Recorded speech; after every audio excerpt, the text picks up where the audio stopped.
Welcome to Grappling with the Gray, a forum for promoting an ethical mindset and ethical decision-making. Help us more clearly see both sides of complex issues and better navigate the moral challenges of everyday life. I'm Rabbi Yonason Olson, and I would like to welcome my guest today. With me is Jeff Eichler, who is Director of Quetico Executive Career and Personal Leadership Coaching, host of the podcast Getting Unstuck, Cultivating Curiosity, and co-host of the podcast Cultivating Resilience, a whole community approach to alleviating trauma in schools. Sarah Calmetta, also known as Sarah the Pivoter, is a speaker, author, and relentless truth seeker. She is founder of Pivot Point International, a high-performance consulting company.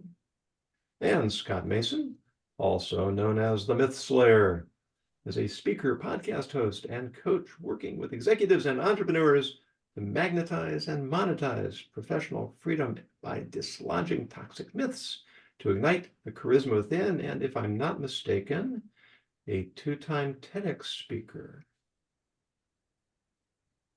As of Saturday, yes. Congratulations, and thank you all for being with me today. Thank you for having us. Good to be here. Ecstatic to be here. And here is, thinking that, I wonder if that's ecstatic cling. Oh, you. Bad pun of the day. Of course, there are no good puns, so anyway. And here is our topic for today. Quote, with the stroke of his pen, unquote, said Missouri Attorney General Andrew Bailey, Joe Biden is attempting to saddle working Missourians with $500 billion in college debt. On the one hand, college debt poses an enormous burden, especially for young people just entering the workplace. Freeing them from that weight will relieve tremendous stress and pressure as they try to establish themselves professionally. On the other hand, many students chose to major in subjects that offer no clear career pathway. Is it not their fault, or their parents' fault, or their educational institution's fault that they now face economic hardship? In any event, why should that responsibility be transferred to taxpayers? And what about those who have been dutifully paying back their loans for years? Why should they be excluded? NYU recently announced free medical school, but my recently graduated daughter-in-law didn't qualify, which she thinks is terribly unfair. My wife took out loans for her teacher's certification and master's programs, which were eventually forgiven, actually last month, because of her choice of career. Are those who work in some sort of public service more deserving of forgiveness than others? Without getting into the weeds of presidential or congressional authority, can we reasonably defend the well-intentioned initiative of tuition forgiveness against claims that it unfairly and unequally shifts the burden from students onto the wider population? The floor is open.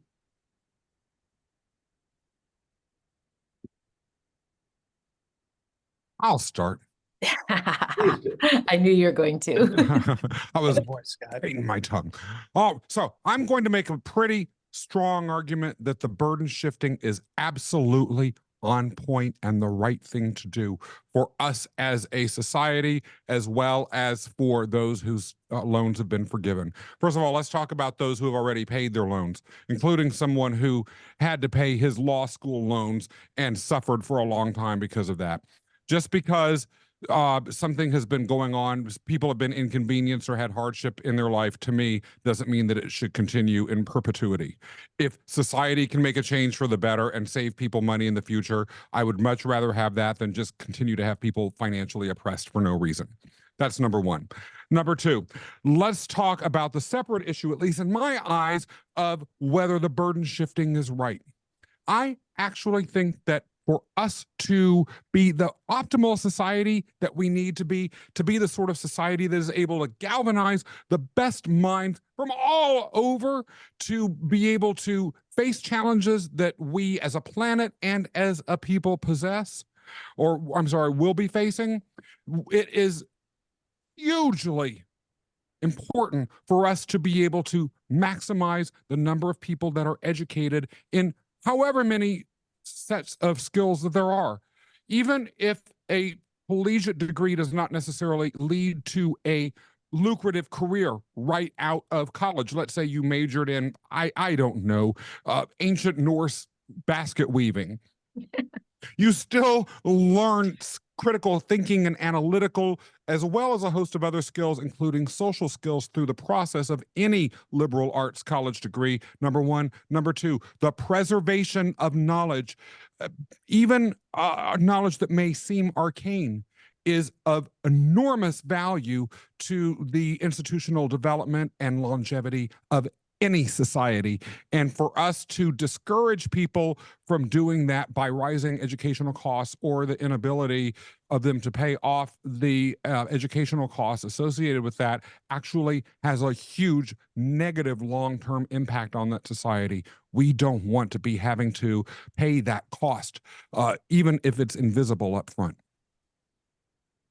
As usual, Scott, you just can't get to the point, can you? If only What can JC I were here. I know, right? And we would be able to do Good night, that. everybody. It was a nice discussion. Yeah, right. Well, should we just call it a I'll- podcast there? Or... Go ahead, Jeff. I'll jump in. Yeah, Scott, I appreciate what you're saying. I guess the issue for me on this is that people who have signed up for college and have knowingly taken out loans, signed a document saying, I need this money, I intend to pay it back.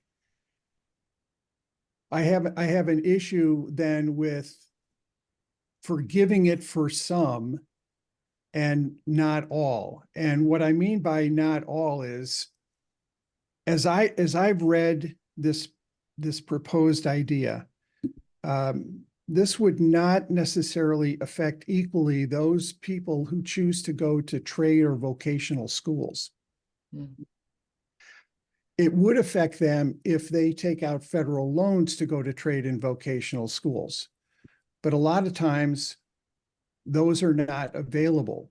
If a student is going to a private trade or vocational school, federal loans are not they're not available. And if they go to a trade or vocational school that does not have accreditation, they can't get a federal loan. They can get another type of loan, but they can't get a federal loan. And this, as I understand it, this proposed strategy only affects federal loans. So I think there's an issue of equality here, that it's going to disproportionately affect some and not all. You really made 2 points there, Jeff, or maybe more. One is that people entered into a contract, Right. and by releasing them from their obligation, this may not have been your point, but it makes me think, is that a message that we're sending to society in general, and perhaps to these individuals in particular, that you're simply not expected to meet your obligations in life? Hmm. And the other point you made about the trade schools is the trade school graduates are the ones who are perhaps most likely to be able to earn a living. So in a sense, we're kind of penalizing the people who are the most responsible. Yeah, let me follow up. Thank you for adding what you did, Jonathan, on the first part, because that's what I was implying. I should have been more direct. But on the trade and vocational schools, I'll give you an example. I interview a lot of educational leaders, and one that I've interviewed a couple of times on my podcast is Dr. Ken Wallace of High School District 207 in Park Ridge, Illinois. And what he noticed is that the demographics of his community were changing. And he did not want simply to go under the assumption that all kids have to go to college, because many of his parents simply could not afford to do that, and they could not afford to take out extensive loans.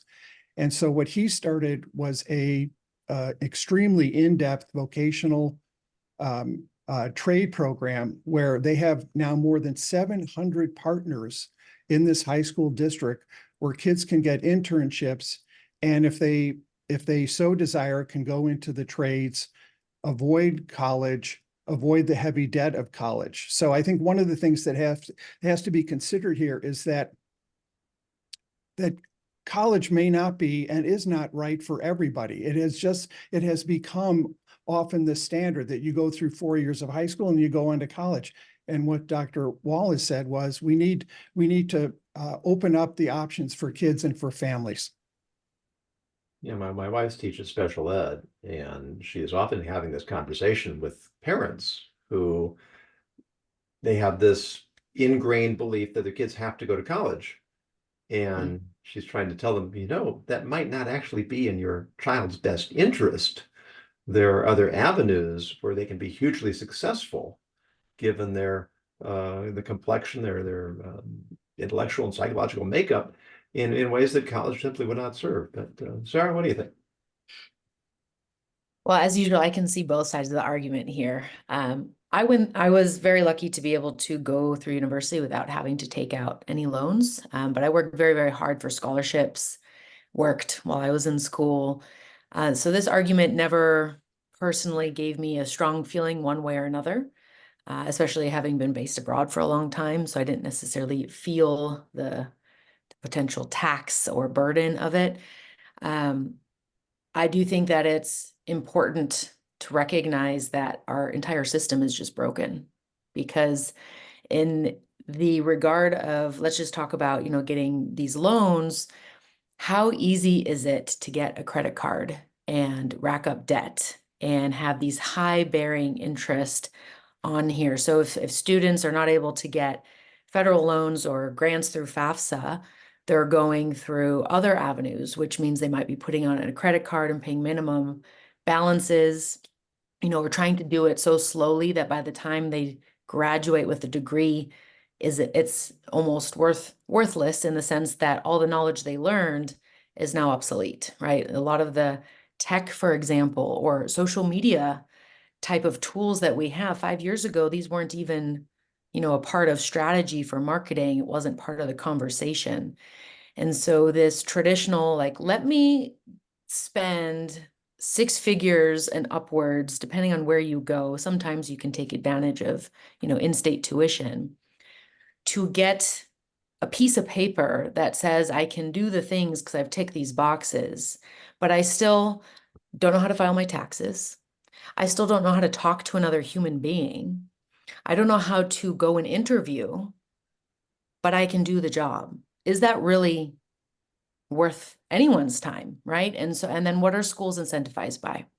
These institutions, I loved in your intro, you said, is it the institutions part of the problem as well? Because schools are incentivized by placement numbers.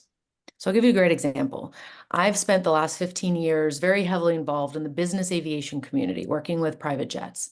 I went to an aeronautical school, Embry-Riddle Aeronautical University, the Harvard of aviation universities. And not once, not one single time did I ever hear a professor utter the words, business aviation could be a track for you. Not one time. Why?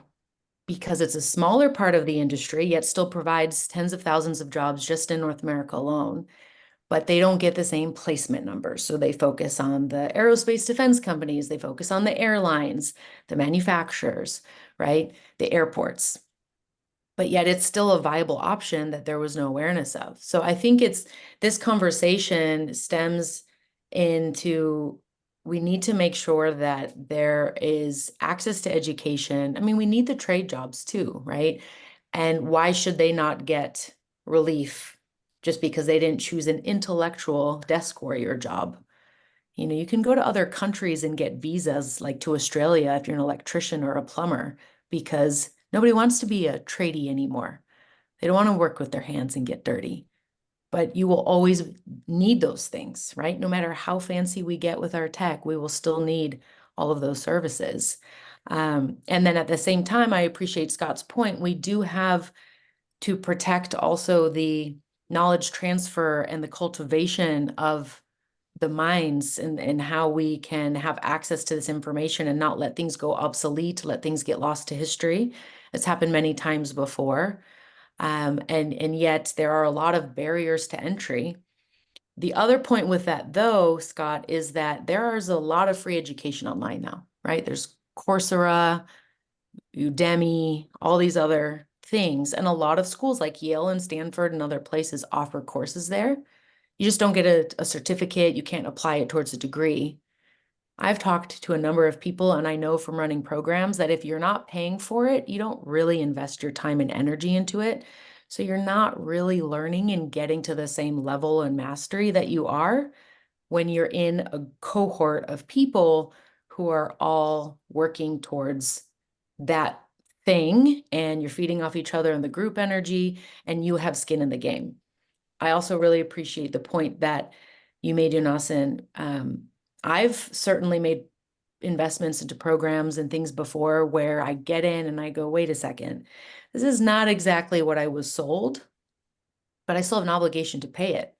And it might take me time, but I'm not going to be released from the contract. Maybe you can negotiate and you can, reduce that down or reduce interest fees. But ultimately, we need to be teaching humanity how to make better decisions, because that is going to be what furthers us. Not just the fact that they studied Nordic basket weaving or some other lost art that we don't want to lose, but can we make good decisions? Because, from a lot of what I see online, that is a skill set that is very much lacking in today's society all across the world. Well, and that is something that would cause one to argue, and many do argue, that is justifying a higher premium on the collegiate education itself, and would justify the forgiveness of loans in that area versus the trade school. What makes a society great is its culture. Now, the trades are required in order for it to function. But one thing I've been informed, and I've never been to a trade school, so I really am happy to be corrected here, is that trades, for instance, do not necessarily focus on citizenship. They don't have requirements or encourage engagement in areas of study that are important for a society to thrive, like political science, like ethics, like science itself.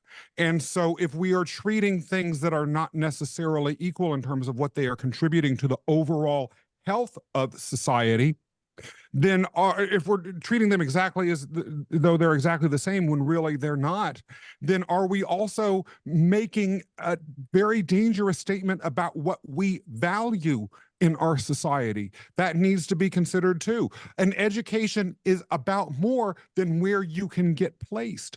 Now, I strongly agree with Jeff that college is not right for everyone. And honestly, in a wealthy society like the United States in particular, we have the money to be forgiving more loans if we choose to allocate how we spend our money and resources accordingly. So my feeling would be, yeah, let's extend this to the trades. But I also do feel if a policy choice is made to prefer college graduates receiving these loan forgiveness programs, the choice isn't necessarily irrational unless we assume A, that the only purpose of a post-high school education is to get a job, B, that the additional cultural, social, and other elements that a liberal arts graduate education bring into the room have no value at all. I would argue that the state of political discourse, the lack of economic knowledge, as well as the lack of basic understanding of citizenship in our society indicates that we have a sore need for more of those things.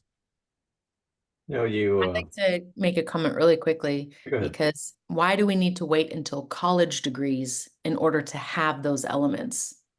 Yeah, well, we can agree on that one. Yeah, But the world Right. is what it is. I want to get there. I want to get to Jeff in just a moment, but I agree with you completely, Scott, in principle that the major, I know for myself, the main benefit of college was not simply the classroom material.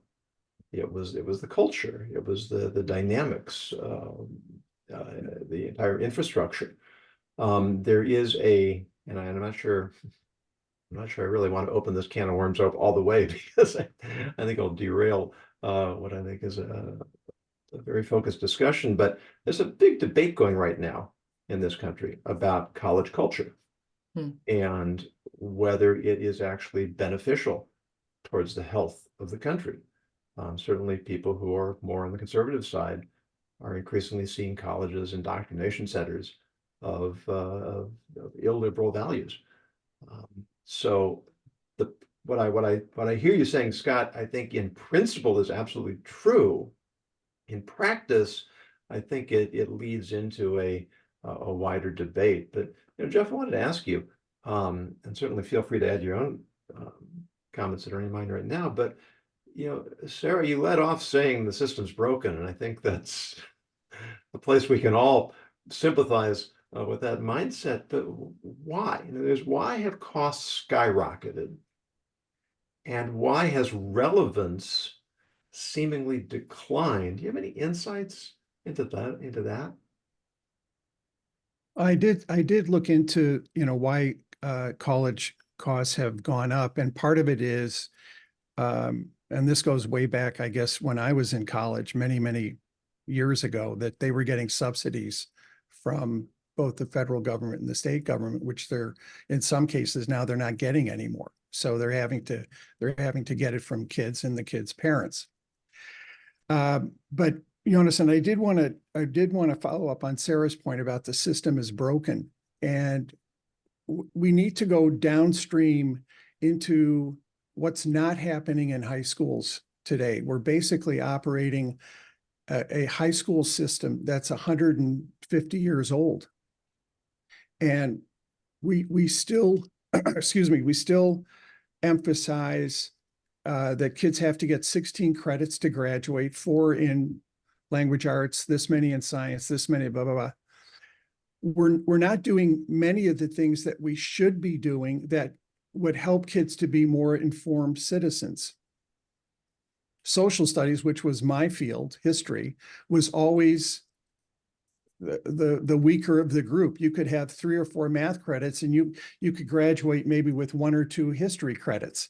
But we have adults who are completely ignorant of how government works, why it's not working now, the responsibilities of citizenship, and that simply carries over. We simply kick the can when kids graduate from high school. So I think the system is definitely broken, and that's why people like Dr. Ken Wallace are trying to do stuff about it.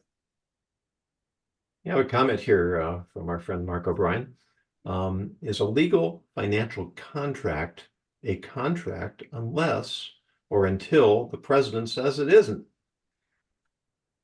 That's the case with any sort of contract. We all have been in, well, maybe you all haven't, but I've been in situations in which a contract that I'm in the midst of, including a business contract, gets renegotiated. Okay. Or I've, as a business person, have said to clients, don't worry about it. You don't have to pay for that. I know it's in the agreement, but I'm going to be chill about that. Does that mean that I've somehow taught them to be irresponsible? Should I have just stood on principle and said, no, I'm going to charge you, client, no matter what, just because I want you to know that you need to learn a lesson about paying your obligations.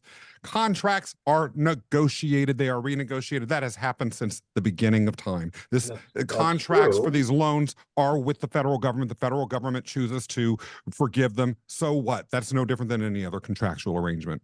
Except it's the taxpayers' money. So the government. Yes. And so if the taxpayers don't like it, as with any other federal policy, the taxpayers have the opportunity to displace those that supported it. If they do not like that this happened, then and still vote for those that encouraged it, well, that's on the voter. Again, talking about citizenship.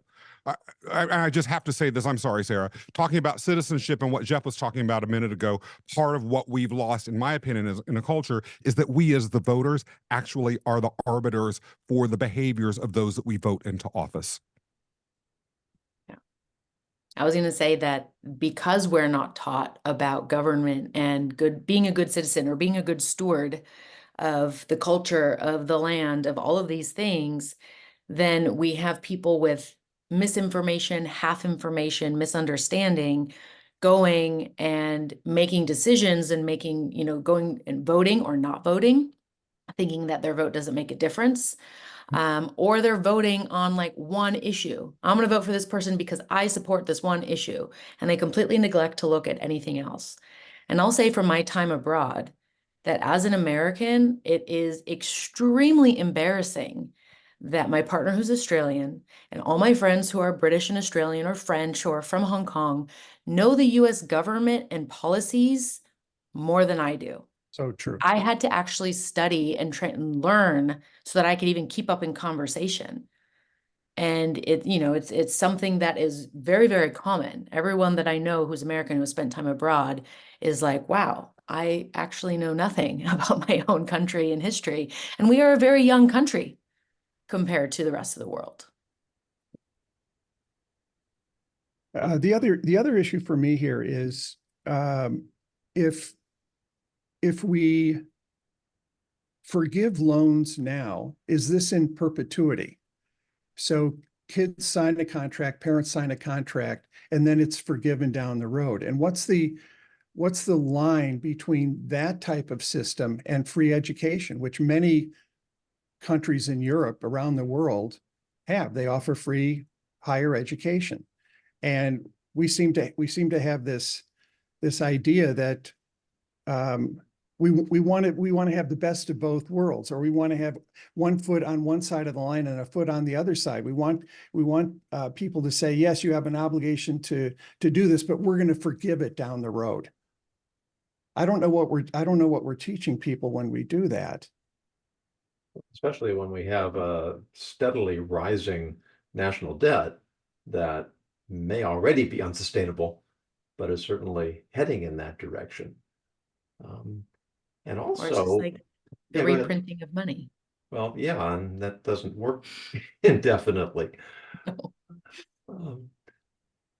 Can I follow up on that? Yeah, of course. I may be out of turn here, but it struck me as I was thinking about this that there's a parallel argument here. And it kind of goes back to something Scott talked about, and Sarah, in us having to know the workings of our government better. We had a tax break that was passed in 2017, which was supposed to have this great effect on the economy. I haven't read any economist who have said that actually worked. This idea of trickle-down economics worked. It added, according to the Congressional Budget Office, $1.7 trillion to our debt. So that's one argument, which we didn't really have a direct say in that. That was voted on by congressional leaders, and it was pushed by the then president of the United States. The parallel argument, and Jonathan, you started this way by quoting, was it the senator from Missouri or the governor from Missouri? Pretty general, yeah. With the stroke of a pen. So this also adds to the debt, but we have two systems here. One that is working on behalf of the richest and wealthiest and the corporations in the country, and one that isn't quite working for the people that need it the most, the people, the poor people who need support going through higher education. And to me, we have this discrepancy that on the one hand, it's okay to give a tax break to these people, which you don't get to decide on. But on this, there's now a problem with giving loan forgiveness to people who really struggle to pay it back. I hope that was clear. It was clear. I will push back very respectfully. Again, I was unaware of this movement, and I've yet to see it because tax breaks to the very, very richest have been going on at least since the Reagan years. They have been. Maybe even before. I've not seen this movement of people voting against those that support these tax breaks. I'm seeing people glad that they got them and saying that I support the tax breaks, even though they don't help me. And so unless and until we decide that giving tax breaks to billionaires is something we don't like, then we will be perpetually in that cycle. We have had decades to vote out people that support those sorts of tax breaks. If we're going to be so obsessed about responsibility and demand that people hold to contractual terms that, including those for student loans, then we also need to hold ourselves accountable and equally demand that we be responsible and accept the consequences or change our actions with regards to the voting patterns that we have. This is a little bit of a pet peeve of mine, which is that the voters who ultimately make the decisions about who's representing them, they're innocent of anything. Actually, the voters are behind everything. Well, Scott, If they- again, I agree with you in principle, but I think what Sarah said earlier, that we shouldn't, or what Sarah implied, I think, is that we shouldn't be single issue voters. There are lots of things going on that we don't like. And what do I do when this is such an issue, but there are other issues? I mean, I typically vote third party because certainly the last several cycles, because I'm absolutely offended at the choices I'm stuck having to make if I simply go Republican or Democrat, and I don't want to do it. Many people consider that a wasted vote. But I'd be wasting my vote anyway because I'd be voting for somebody that I can't endorse. So, in principle, yes, the voters hold our leaders responsible, and yet we don't see that working either. Well, but think about the level of engagement. People who worked with political candidates will tell you that if their candidates get a huge flurry of angry constituents about a decision that they're about to make, they somehow find a way to switch a lot of times. How many people actually do that? Mm-hmm. We have to engage. What was the last part, Scott? We have to engage. We do. And I was saying that how many people actually, when it comes to making these phone calls or sending these emails to their representatives, letting them know how displeasured they are with a decision that representative may make, particularly if they were a voter of that, voting for that person, how many people actually do that? How many of us have sent, for instance, a letter this week or an email this week objecting to something that our representative might have done? I'll wager none of us have. I haven't. I think that really brings us back full circle to your point, Jeff, that we're not teaching kids in lower levels about civics and social studies and governmental procedure and citizens' responsibility. So it just isn't part of the national culture anymore that you write your congressman and you write your senator and that you organize these types of campaigns. I mean, special interest groups do, but we're sort of just kind of this apathy. What did Jimmy Carter call it? The malaise, the national malaise. We just sort of accept the fact that things are the way they are. There's not much we can do about it.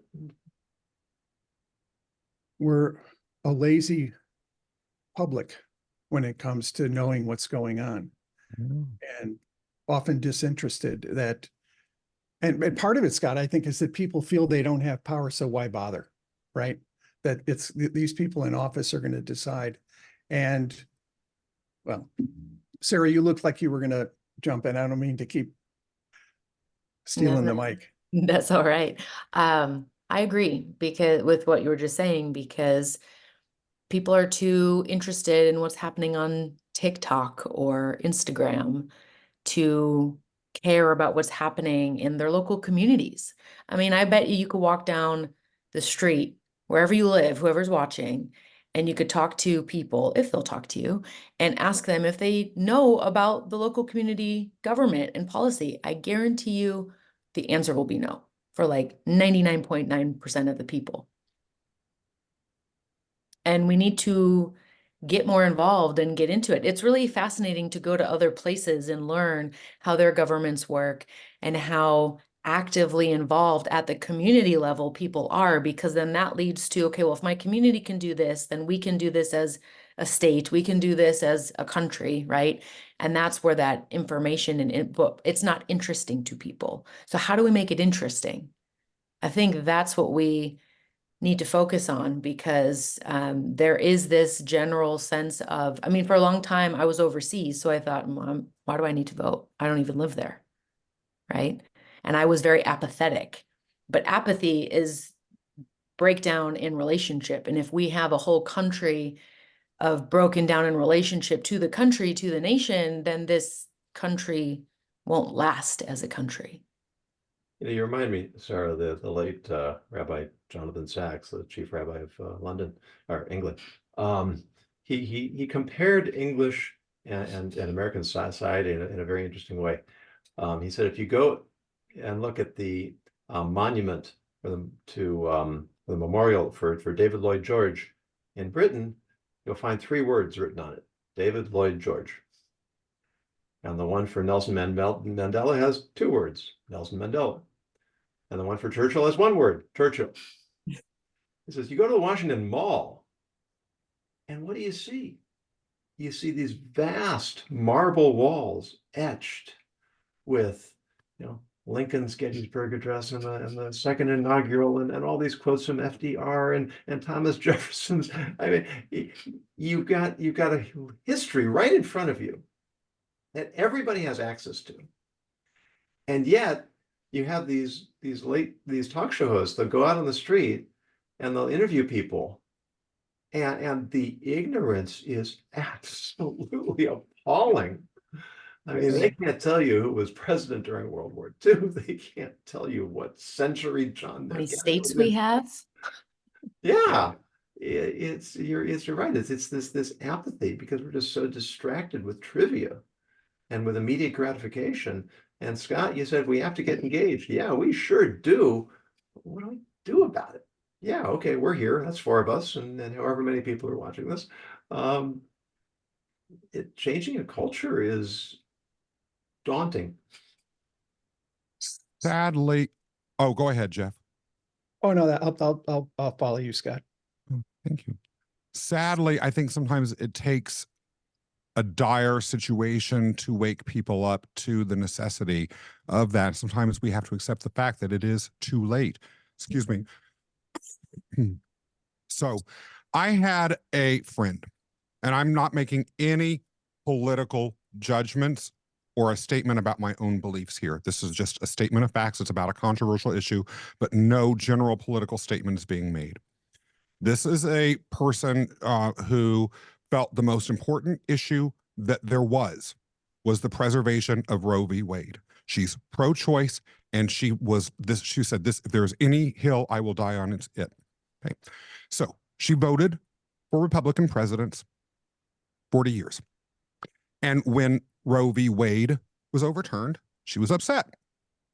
Now, my question was, why were you upset? Well, this was the most important issue of all. Okay. So you voted for the people who were promising to get rid of the thing you felt was most important for 40 years. And you got upset. Huh. Never thought about it that way. She's motivated now because the worst from her perspective happened. And to me, this demonstrates that, sadly, from a cultural perspective, as well as an individual perspective, from whoever's perspective, terrible things may have to happen for us to learn, because unless we are willing to, as a culture, magically turn off Instagram and TikTok and all these other things and focus on the substance, which I think I don't know that many of us would argue that there's plenty of evidence that we're unable to do that. Then this is the only other option that I see. And so part of what I feel about this is it makes me cynical, it makes me sad, but we're gonna have to ride with this sort of stuff happening unless and until some other way of waking us up to the civic responsibilities that we have occurs. Well, it's Thomas Jefferson's comment about the blood of patriots and tyrants, but the other issue that you're sort of tangentially alluding to is that we don't all agree on what's the worst issue in the world. You have, and I know people on both sides of this. If Trump wins this election, it's the end of the country. If Biden wins this election, it's the end of the country. Now, chances are it's not the end of the country either way, because we heard the same thing about Obama, and we heard the same thing about Trump the first time, and we're still hanging on. But if there's no consensus of what constitutes a core issue, then it's hard to see a meaningful way forward. Jeff, I know you had something on your mind. Well, yeah, it's just going back to the central question. I think it's easy in a political environment to say, let's suspend loans, let's do away with loans, and with student loans, and not provide any details, because to Sarah's point, we're so conditioned about sound points, sound bits, because of social media. People immediately glom on, you're either for or you're against, but we don't know the details. We're not digging in. I have a thought here, and I'm not necessarily advocating it, but just in the interest of putting stuff on the table, I would have much rather seen the president say, we will forgive loans for anybody who provides service to blah, blah, blah for 2 or 3 years in exchange for having that loan suspended. That's done in part of the country with Teach for America, I believe. But we don't necessarily have a service mentality in our country. Like in Israel, most people have to serve in the military. And I have a lot of friends in Israel who've been through it and have talked honestly about what that service meant to them. We don't have to do anything like that here. Yeah, and my son did the Army, and my daughter, she didn't have to do the Army, but she did national service, which is the equivalent that's available for women who don't want to go into the Army for whatever reason. But yes, it breeds a sense of national responsibility, of national commitment, of national investment, and it does have an impact on the culture. And even if all you're doing is shuffling papers in an office for 18 months, you're still wearing the uniform. You're still accountable. You're still part of the system.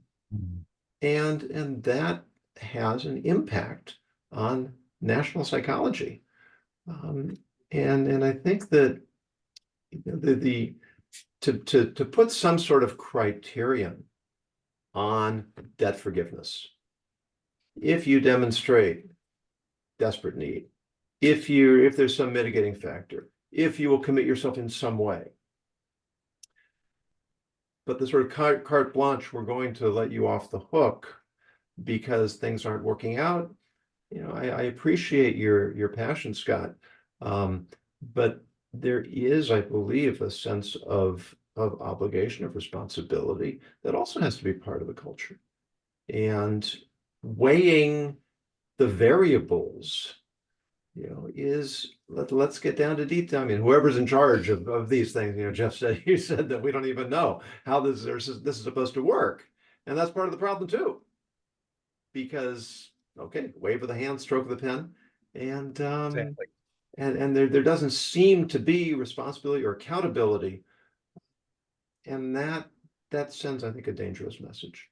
And Sarah, I'm going to give you the last word. Yeah, I was gonna say one of the biggest problems that I see at an organizational level that goes down to the teams is this not wanting to take responsibility, the constant shifting of blame. Oh, it was that department's fault, or I didn't get what I needed to do. There's always an excuse. There's always a reason. And I do believe it is a very slippery slope. It really falls on the parents, right, to teach their children these things, ethics and morals and responsibilities. But as a by and large, if the person at the forefront leading this country is then making these edicts that say, oh, well, this group of people now can not have to do that, what does that send to the younger generations, as well as this group of people who, yes, it's a relief.